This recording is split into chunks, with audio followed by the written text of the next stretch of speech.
he's expecting that all of the giftings that he has released to humankind will dominate the earth.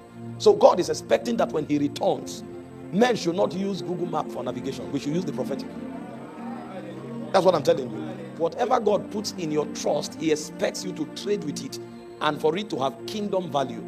Because John 15 verse 2, Jesus said, any branch that does not produce fruit, he said the Father will cut it off and throw it into the fire. So there is judgment for every unfruitful servant. And so in this kingdom, it is a law that whatever God entrusts to you, you must make kingdom gain out of it. Not for your own selfish ambition, but for the purpose of the advancement of the kingdom. And it could be a spiritual gift or a natural gift. Whichever it is, God expects for kingdom to advance on account of your ability to steward that gift. If you study 1 Corinthians chapter 14 from verse 1, Paul was speaking. And he said, let all men account of us as servants of Christ and stewards of the mysteries of God. And in verse 2 of that scripture, he made a statement. He said, for it is expected of every steward that a man be found faithful. So when God tells us to multiply, he's expecting that all of the giftings that he has released to humankind will dominate the earth. So God is expecting that when he returns, men should not use Google Map for navigation. We should use the prophetic. That's what I'm telling you. You know, we don't understand this. If you go around you today, all of the vehicles, all of the aircraft, they are using maps, navigating tools to move. And we who are Christians are depending on it for navigation. We are not multiplying. A point should come where the prophetic should be commonplace. Because every one of us have access to the voice of God. I'm not saying you should close your eyes. I'm not saying you should turn away from technological advancement. But I am saying you should not be dependent on technology. We are the ones to disciple the world. We are the ones to show the world the future.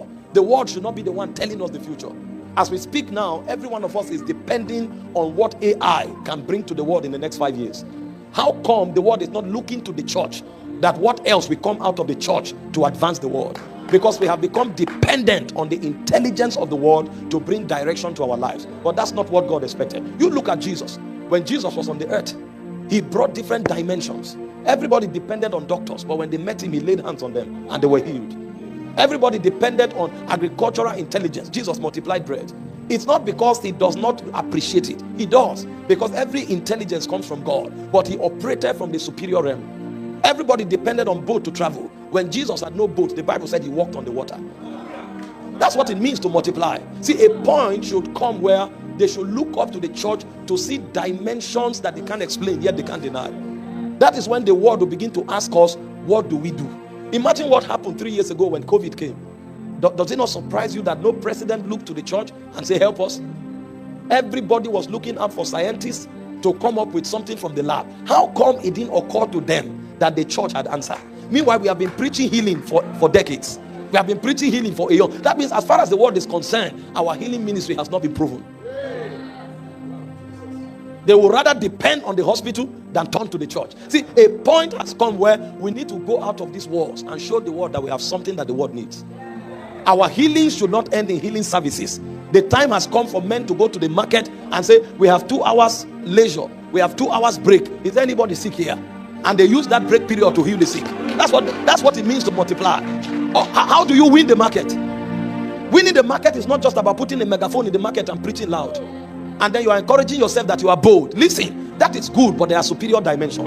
Imagine if you walk into the market today and you look at what these palm readers do. They enter the market and they call anybody and everybody. If you need direction, come, we will give you. That is divination, broad daylight.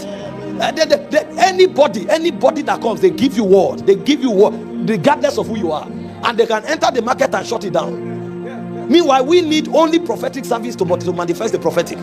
We need only healing service to manifest healing. We need only power service to manifest power. That's not, you check Jesus out. It was only on few occasions that Jesus preached in the synagogue. Most of the times he was talking in the market, he was talking in the mountain, because he said multiply, occupy till I come.